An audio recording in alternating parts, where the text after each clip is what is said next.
Este texto, meus amados irmãos, é que essa mulher, ela estava enferma, mas esta enfermidade era de origem maligna.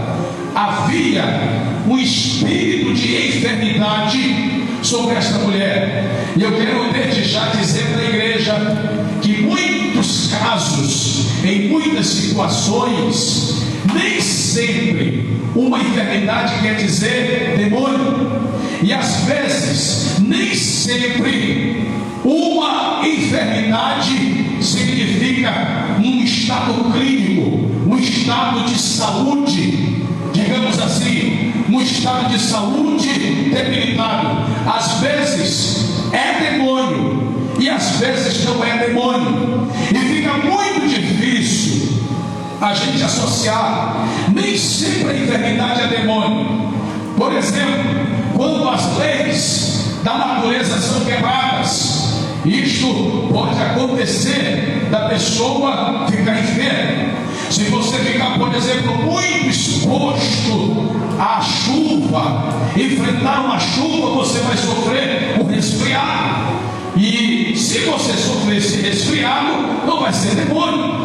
Ou, por exemplo, eu vou dar aqui um exemplo mais engraçado. Se você ficar dias sem escovar seus dentes, e você ficar com um bafo de dragão, conforme Apocalipse capítulo 13, você falar como dragão, aí você não vai dizer que isso é bafo de demônio. Não, é porque você não está cuidando da sua higiene bucal. Então, meus amados, nem tudo a gente pode associar com o demônio, e nem tudo a gente também pode dizer que não é demônio, porque muitas vezes a enfermidade é de origem maligna, sim, enquanto geralmente a enfermidade é de origem maligna. Você pode levar no médico, você pode fazer os exames, você pode tentar conseguir todo tipo de diagnóstico, o médico não vai conseguir detectar. A pressão está boa,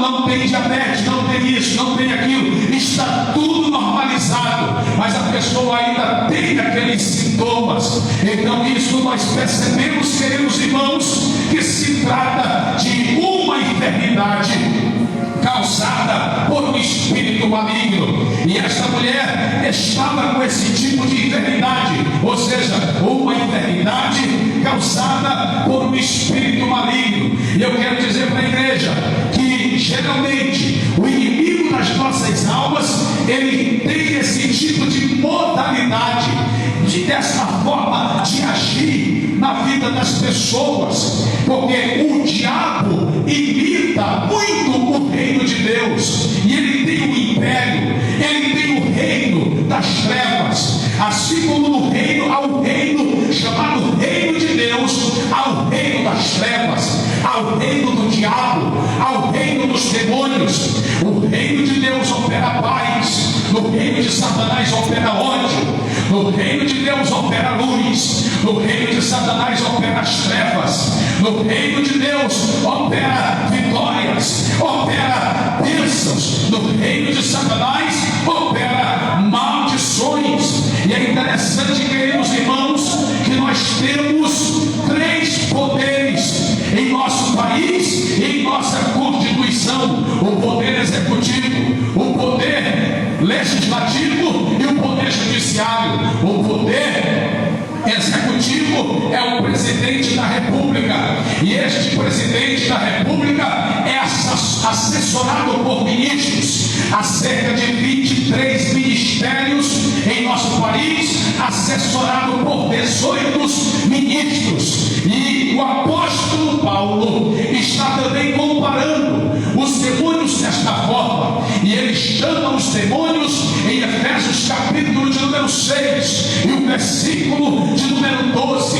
de principados, de potestades e de denominadores. Assim como existe, por exemplo, no nosso país o Ministério da Saúde, existe no Ministério do Enfermo inferno, o ministério da enfermidade. Estes demônios estão causando enfermidade sobre as pessoas. Mas, queridos irmãos, essas enfermidades, quando é de origem maligna, quando é de origem espiritual, não podemos usar os recursos desta terra, mas o espírito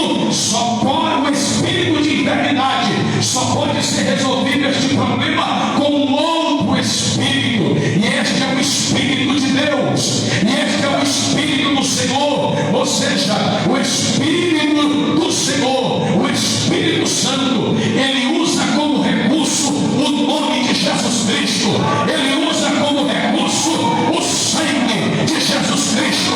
Eu gostaria que a igreja levantasse a sua mão para o céu, porque esta autoridade repousa sobre nós, esta autoridade está sobre esta igreja, esta autoridade está sobre a sua vida, esta autoridade rege as nossas vidas. Quantos concordam que há poder no nome de Jesus Cristo? Quantos concordam que há poder no sangue de Jesus Cristo? Comece a glorificar o nome de Jesus, comece a exaltar o nome de Jesus Cristo. Os demônios não se submetem a palavras, às mágicas, os demônios não se submetem às armas humanas, porque a palavra do Senhor nos diz em 2 Coríntios capítulo 10, o versículo de número 4, porque as armas da nossa milícia, elas não são carnais, mas elas são poderosas em Deus para destruir fortalezas, para destruir sofisma, levando cativo toda a mente à obediência de Cristo. O diabo não se submete às autoridades humanas, mas o diabo se submete ao poder do nome de Jesus. O diabo se submete ao poder do nome de Jesus. E quem carrega este poder é a igreja, e quem carrega este poder é o povo de Deus. Aqui neste lugar rege esta autoridade, aqui neste lugar rege esta unção. Quantos podem levantar a sua mão para o céu e começar a glorificar o nome de Jesus? Porque há poder no nome de Jesus,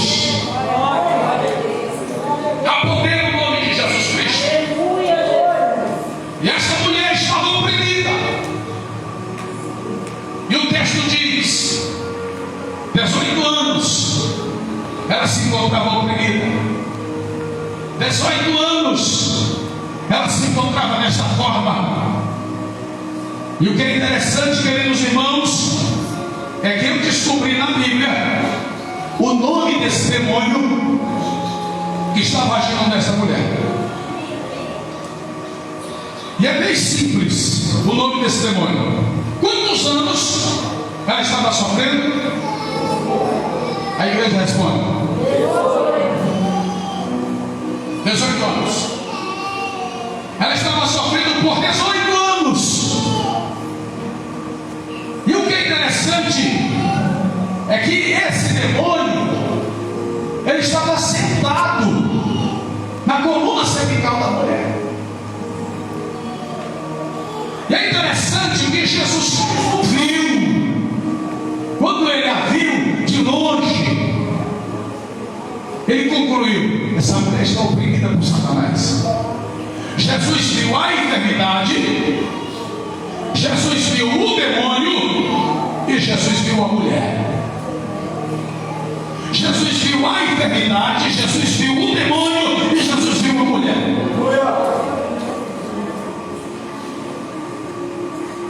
E ela estava oprimida. Por que a Bíblia fala 18 anos? Esse demônio estava sentado na costa dela, e ela andava assim. E era um tipo de enfermidade que ela andava assim, ó. As pessoas falavam com ela não conseguia. Ela não conseguia olhar no rosto das pessoas. Ela não conseguia olhar para a face das pessoas. Pastor, diga logo, eu já estou curioso. Qual é o nome do demônio que estava nessa mulher? Se a gente dividir 18 por 3, está quanto?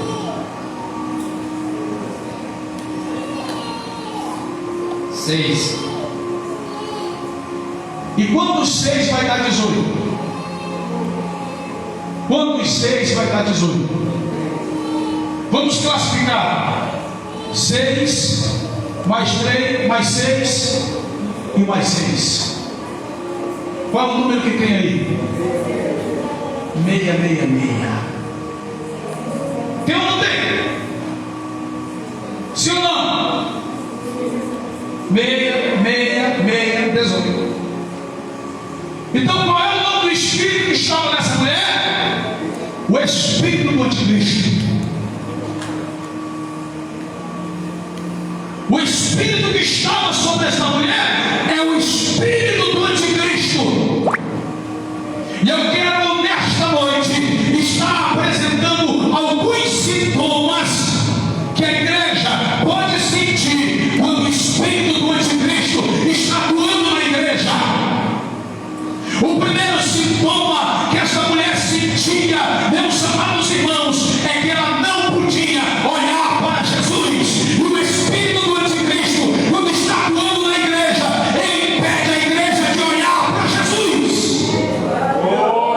E quando não olhamos para Jesus, o que é que acontece? O apóstolo Pedro, quando ele estava sofrendo no mar, aquela grande turbulência, aquela grande tempestade, mas ele caminhava sobre as águas. Sabe por que ele caminhava sobre as águas? Porque os seus olhos estavam fitos sobre Jesus. Mas depois que ele passou a olhar o vento, depois que ele passou a olhar o mar, depois que ele passou a olhar o escuro, os seus olhos deixaram de ver, aleluia, a presença daquele que é eterno, a presença daquele que é poderoso, a presença daquele que diz: não temas, porque eu sou contigo, não te assombres, porque eu sou teu Deus, eu te ajudo, eu te sustento com a destra da minha justiça. Se a igreja deixa de olhar para Jesus, ela começa a afundar. Se a igreja deixa de olhar para Jesus, ela começa a não pagar na fé.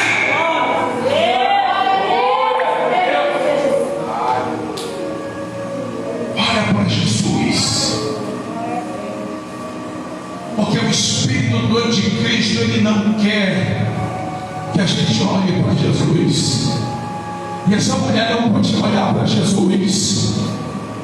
A palavra de Deus diz em Isaías capítulo 45, versículo 22, este versículo, essa mulher não podia cumprir, porque Deus diz assim: olhai para mim e sereis iluminados. Olhai para mim, nações, olhai para mim, todos os confins da terra. Mas Jesus quebrou essa realidade na vida dessa mulher. Aleluia! Jesus destruiu esta realidade na vida desta mulher. Se a igreja deixa de olhar para Jesus, se os pregadores deixam de olhar para Jesus em seus sermões, se os nossos ensinos deixam de centralizar Jesus, nós nos perdemos, nós sucumbimos.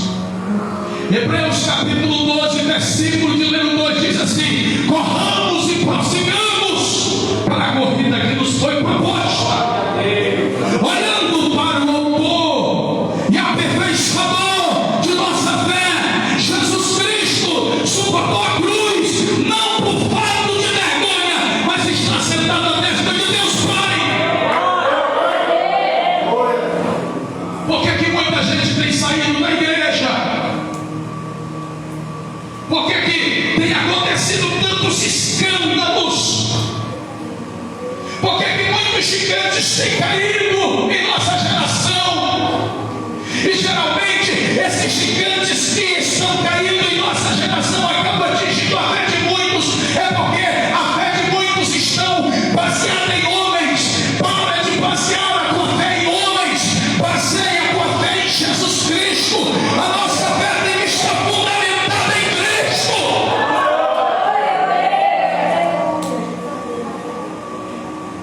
Não fundamenta a tua fé em homem, mas fundamenta a tua fé em Cristo. Olhe para Cristo. Eu sei que os pastores têm que ser homem de Deus. Eu sei que os pregadores têm que ter vindo no altar. Mas não é pastor que tem que ser o nosso foco. Não é pregador que tem que ser o nosso foco. O nosso foco, o nosso alvo tem que ser Cristo.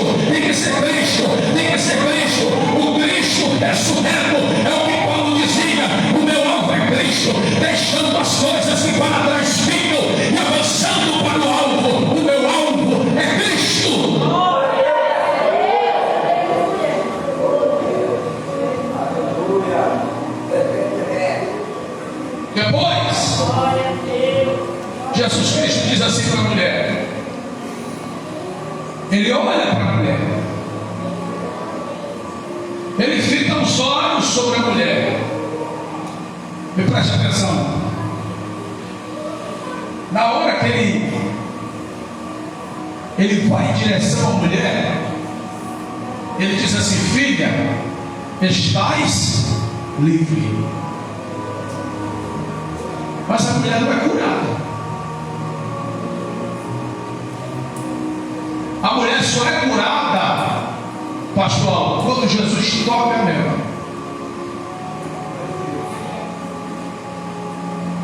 O que nós aprendemos aqui? Aqui é uma expulsão de um espírito. Jesus expulsa o espírito. Mas Jesus não expulsa o espírito entrevistando. Jesus não expulsa o espírito falando o nome daquele espírito.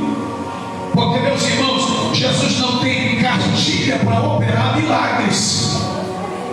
É o que nós temos que aprender. Jesus não tem métodos para operar milagre. Milagre acontece com o poder que está sobre nós e não com o método que usamos.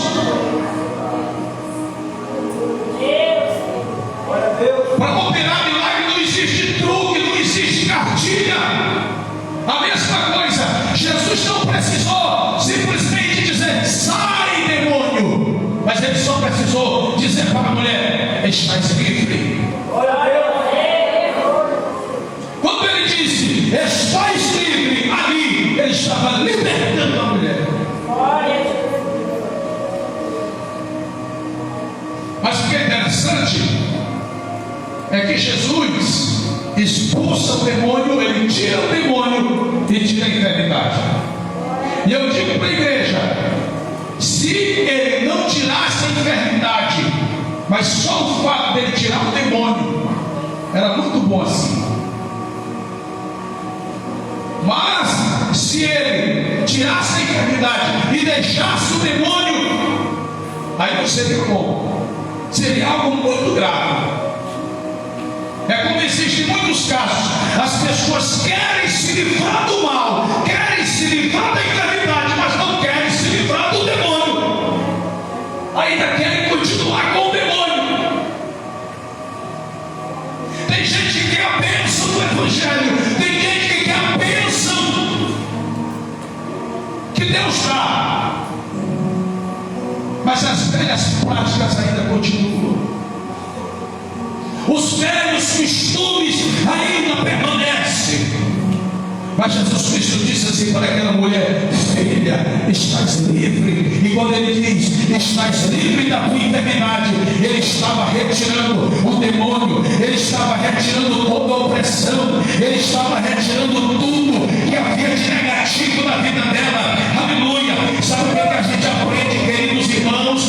Esta mulher tinha um tipo de enfermidade que fazia com que ela não olhasse para a face das pessoas. Fazia com que ela não olhasse para a face de Jesus.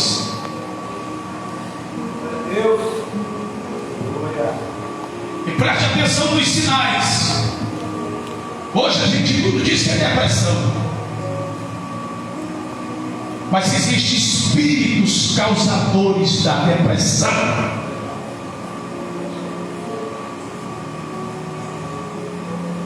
Existem espíritos causadores de desânimo. E esses espíritos, eles sugam as nossas energias, eles sugam as nossas forças, para que a gente abaixe a cabeça, para que a gente se entregue, para que a gente entregue os pontos, para que a gente chegue a reconhecer que não tem mais jeito, que não tem solução. E muitas vezes isso é um espírito te convencendo, é um espírito te oprimindo, é um espírito dizendo que não vai dar certo, é um espírito dizendo que é para você desistir, que é para você deixar essa ideia, que é para você acabar com isso, e você não tem mais força, você não tem mais ânimo para as coisas de Deus.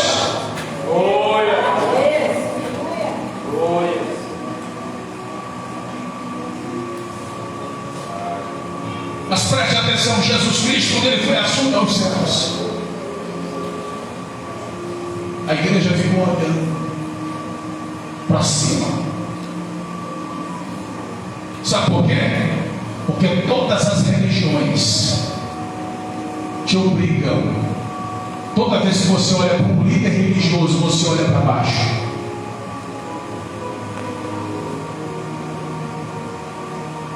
O messianismo, ou messianismo, a igreja messiânica, fundada por Kokichi Okada, ele foi sepultado no Japão e jaz os ossos mortais de Kokichi Okada. Você olha para o chão. Allan Kardec, lá na França, o túmulo de Allan Kardec, Hippolyte Rivoli, era o verdadeiro nome dele. Jaz os ossos mortais de Allan Kardec. Você olha para o chão.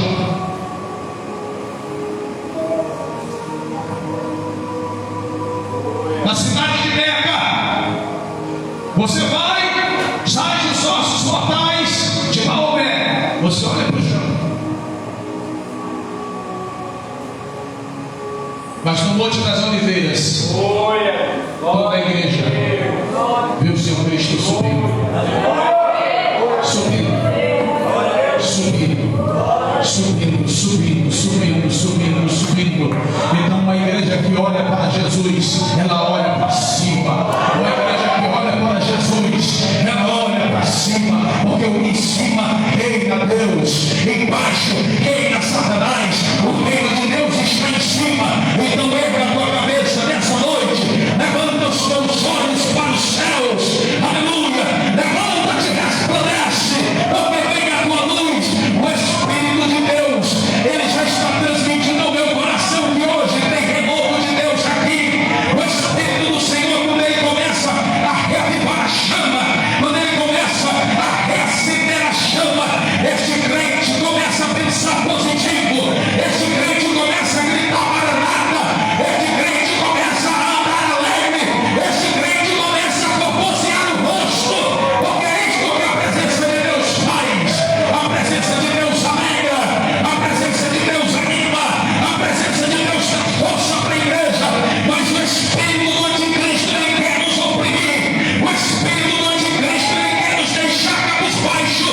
Mas nesta noite, Jesus Cristo está presente aqui, está dizendo sai, está dizendo estás livre, está dizendo olha para a minha parte. Ele está te animando nesta noite.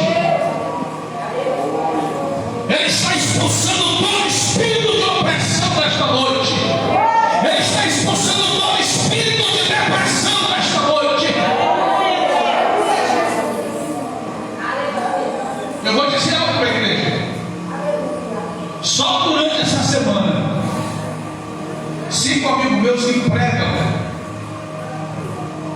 chegaram e disseram assim para mim: pastor, estou pensando em largar tudo, estou pensando em desistir, eu não aguento mais, é muita luta, é muita prova, é muita tribulação. O que é isso, irmão? É o agir de Satanás. Eu sei que você já viu tanta coisa dentro da igreja. Eu sei que você, durante todos esses anos que você é crente, você já viu tanta coisa e só tem se decepcionado com esse mundo de crente. Você já tem visto tantas coisas que você diz: meu Deus, eu não sei mais o que acreditar. Eu não sei mais o que fazer.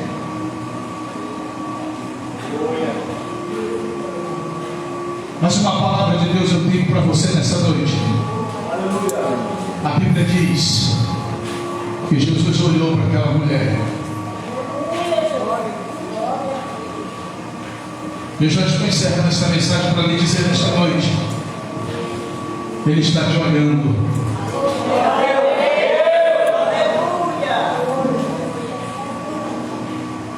Ele está te contemplando. Às vezes a gente se sente assim: eu acho que ninguém me olha, eu acho que ninguém me contempla. Imagina, irmão, uma mulher com aquele tipo de caridade, quem é que ia olhar para ela? Que beleza havia naquela mulher, que notoriedade havia naquela mulher. Ninguém olhava, mas a Bíblia diz que Jesus olhou para ela. Aleluia! Mas Deus está falando aqui nessa noite para muita gente aqui: eu estou te olhando. Levante a tua mão no nome de Deus. O Senhor tem te olhado, o Senhor tem te contemplado. Continua, porque grande vai ser a honra. Tu não ficarás aqui por muito tempo, é só uma passagem. Aqui é só uma escola. Aqui é só uma lição. Eu, o Senhor, tenho te contemplado. Eu, o Senhor, tenho te visto. Eu, o Senhor, tenho olhado para ti, tenho olhado para as tuas lutas. E hoje, sobre as tuas poucas forças, eu derramo a minha unção. Recebe da minha unção, recebe força, recebe coragem. Eu penso em parar um pouco, eu penso em dar um tempo. Não, assim que diz o Senhor. Prossegue, porque sobre o teu pensamento eu derramo a minha unção.